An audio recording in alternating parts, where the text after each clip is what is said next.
Disse ainda Jesus: ouçam, o reino de Deus, que não é um prédio, uma construção, o reino de Deus é assim como se um homem lançasse a semente à terra e depois dormisse, se levantasse,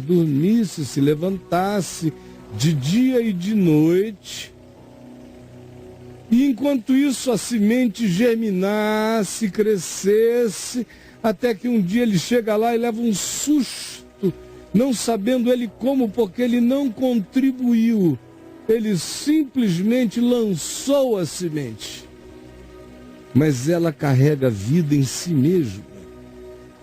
Ela carrega todos os fenômenos do parimento da vida e o homem não entende isto, não sabendo ele como. Porque essa semente do reino de Deus não depende do homem. Ela tem vida própria e o homem não discerne o caminho da vida plantada pelo reino de Deus. A terra, por si mesma, frutifica, assim como o coração. Primeiro a erva, depois a espiga, por fim o grão cheio na espiga. E quando o fruto já está maduro, logo se lhe mete a foice, porque é chegada a hora da ceifa. De tal modo é o reino de Deus.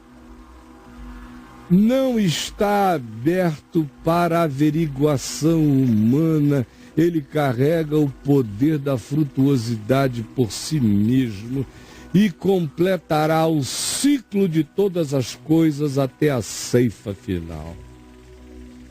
Disse mais ainda: a que assemelharemos o reino de Deus? Ou com que parábola o apresentaremos? Ora, o reino de Deus é como um grão de mostarda que, quando semeado, é a menorzinha de todas as sementes aqui no Oriente Médio.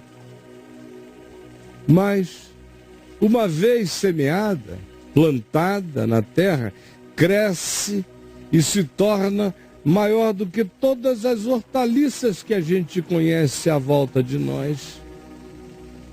E bota grandes ramos a ponto de que as aves do céu poderem aninhar-se à sua sombra.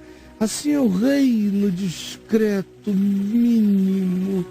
Mas quando cai ao encontro da vida, ele tem vida de si mesmo. E a semente que o carrega não é para comparar com o efeito que ele produz, trazendo aqueles que precisam de ninho e de pouso para acolherem-se na sua sombra.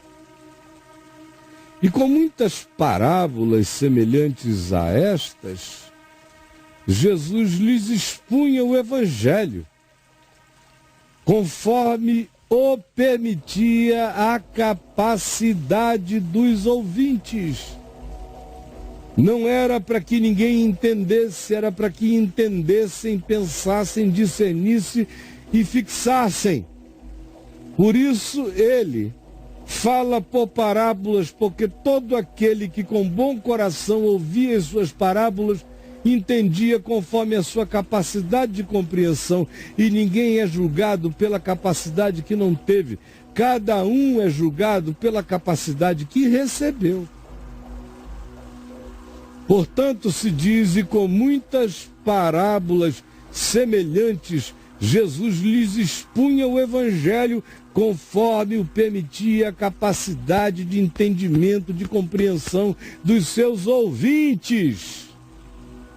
E sem parábolas, sem audiovisual imaginativo, sem parábolas não lhes falava, porque sabia que eles não conceitualizariam nada, a menos que eles tivessem uma cenografia para fixar o princípio nos seus entendimentos.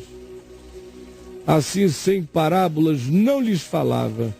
Tudo, porém, explicava em particular aos seus próprios discípulos, querendo que eles fossem os que se tornariam os esclarecedores do Evangelho neste mundo, se deixassem o reino de Deus se plantar em seus corações.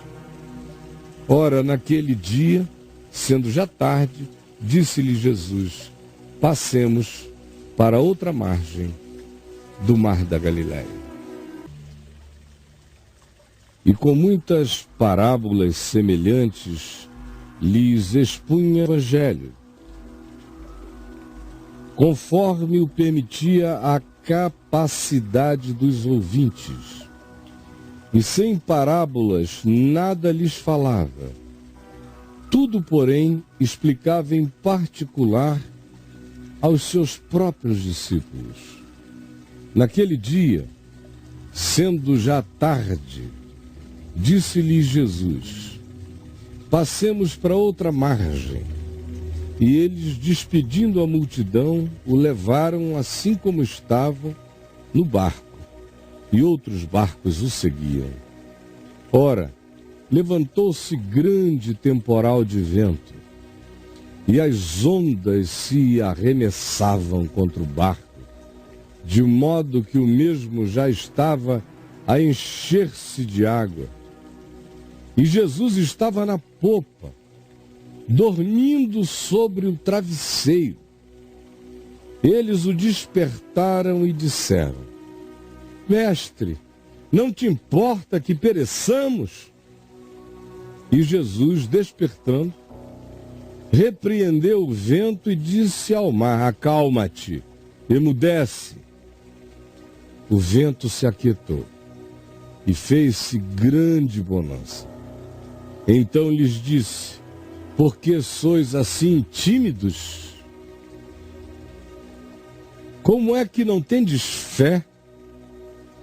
E eles, possuídos de grande temor, diziam uns aos outros: quem é este que até o vento e o mar lhe obedecem?